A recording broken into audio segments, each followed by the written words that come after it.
Hi, my name's Phil. I like talking about politics, and in this video I'd like to discuss how the Tories have begun rebuilding in the same manner in which they left government, like a bunch of clowns having a punch-up with each other. No signs of pulling together, just the usual suspects trying to pick fights with their own colleagues. The first job to kickstart the leadership contest to replace Sunak was electing a new chair for the 1922 committee. Nice and easy, couple of guys put themselves forward, you vote for which one. Sounds simple, doesn't it? You know, Graham Brady had held the role for many years, but he'd stood down at the election. They needed a new one. So a new chair was elected, Bob Blackman. Only they couldn't even get through that without a fight. Mark Francois, the chair of the infamous ERG, didn't like the result. He cried about a stitch-up and said the vote should be rerun. It would appear he was complaining that voting had ended earlier than originally scheduled. Now, you may think, oh, that's a bit dodgy, some MPs wouldn't have voted.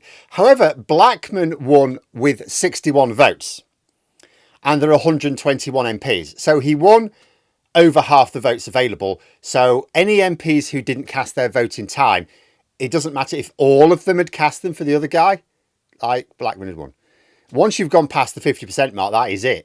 It's like, but Francois is not the sharpest tool in the box, so he was crying about a stitch-up.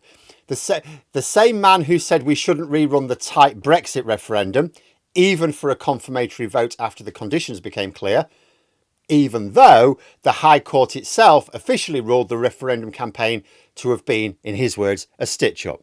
The only reason they didn't void the vote is that it was advisory, not binding. Had the Brexit referendum been binding, it would have been struck down as illegally run.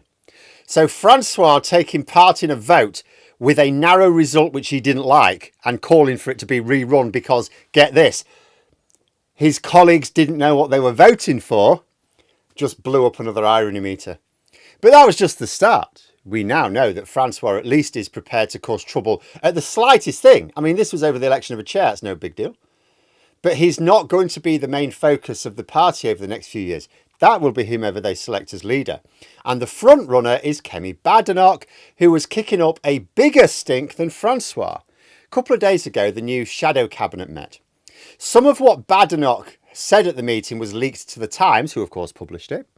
She'd attacked the way Sunak arranged the election, attacked his shenanigans over D-Day, feigned concern for the colleagues who could still have been MPs if he hadn't been such an all-round imbecile. She had a pop at Braverman, which I'll come on to, reportedly said that the shadow cabinet discussions should not be leaked. Now, you may think, oh, that's a bit ironic because they were leaked.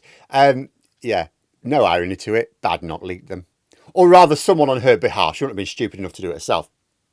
She pretended to be outraged that her comments were leaked, but it was obvious to everyone it was done on her behalf. Two ways we know this. First, the comments leaked would have been pointless in that shadow cabinet meeting. They'd have all, when she was making them, they'd have all just stared at her. It was clearly a pitch for leadership and as such wasted on a group of people who also wanted to be leader. No. Those comments were intended for the wider Conservative Party, but the wider Conservative Party wouldn't know about them unless someone leaked them. Second, whoever leaked them, they only really leaked what Badenoch said, or certainly in terms of what went wrong and what needs to be done. No one else. The only other people whose comments were reported on were actually sort of praising Sunak. So whoever leaks them for Badenoch didn't even attempt to cover their tracks, because other members of the shadow cabinet would absolutely have been discussing what went wrong in the campaign and what needs to happen next and all the rest of it. Now, the attacks on Sunak won't do any harm to the party because everyone knows that he messed up. Like his general strategy and his specific campaigning were a disaster. Mind you, a bit rich for Badenoch attacking Sunak for his campaigning when she did precious little. She was camped in her own constituency fearing an upset, you know, like most of the then shadow cabinet. But it's her attack on Braverman which is generating the most drama. I talked about Braverman's speech in America earlier this week and how she'd basically just burned her bridges with her own party. And absolutely she have. The knives are out for her all over the place. Several key figures are openly attacking Braverman now. She's lost all support. She's gone. But Badenoch, by saying she was having a very public breakdown, invited a fight. And a fight she got. Braverman tweeted, "Oh, I'd be interested in knowing whether Kemi thinks I'm having a very public nervous breakdown with the hashtags honesty, unity, we don't leak." Which is very rich from Braverman because she's known as Leaky Sue, is about as honest as Boris Johnson, and is probably the most divisive Tory MP left in Parliament. But it has created a big old blue on blue row, and the cause of this is very much Badenoch. Like, Braverman is a loose cannon. Other Tories should have seen that a long time ago. She was under control in Boris Johnson's government, but she was never going to challenge him. But as soon as he was out of the picture, oh, she was off. Liz Truss promoted her to Home Secretary. Did Braverman show any loyalty? Not a bit of it. Immediately undermining her. Even promoting policies at the party conference that were dead against government policy at the time. She was no better under Sunak, arguably worse, eventually having to be sacked. There's no controlling Braverman, law unto herself. Not even by giving her a senior position on the front bench. We know that, that's baked in. She simply accepts no responsibility. The only reason she behaved with Johnson is because she recognised that she would have no support undermining him. If Sunak had any regard for his party, he would have blocked her from being a Conservative candidate. He had ample opportunity to remove the whip from her. She would still kick up a stink in the media, but she'll be doing that anyway. The difference is she will now do that and cause trouble within the parliamentary party. And a sensible prospective leader would recognise that and decide not to kick the hornet's nest. They would try and ignore her, let everyone else in the party see that she's the rogue element. But by provoking Braverman, Badenoch has just shown how little she understands like management of people. This is the person who picked a fight with the Speaker of the House of Commons last year. She can't help herself. It didn't go well for her, by the way. She's now leaked comments of her attacking 2 Conservative MPs and a former MP, because she also had choice words for the MP who kicked off the betting scandal.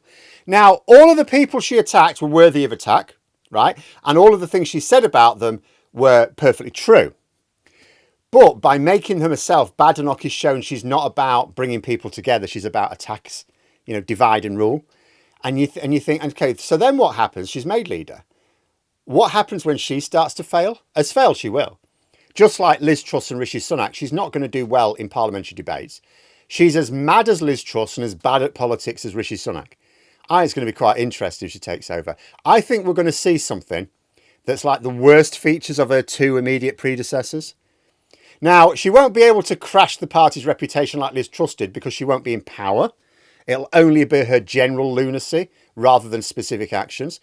But I think we're going to see that combination, which would be great. A bit of breathing room for Labour while they wait for changes to actually bring in results, and a chance for Ed Davey to establish himself as the person asking the grown-up questions from the opposition benches. Remember, the Lib Dems are a sizable force compared to the Conservatives. They're significantly behind in terms of number of MPs. But, you look at the number of MPs, it's a sizable block. But for the Tories, if they pick Badenoch, don't let any of them complain later on if she turns out to be politically useless and a source of internal division, not unity, if she's just picking fights everywhere.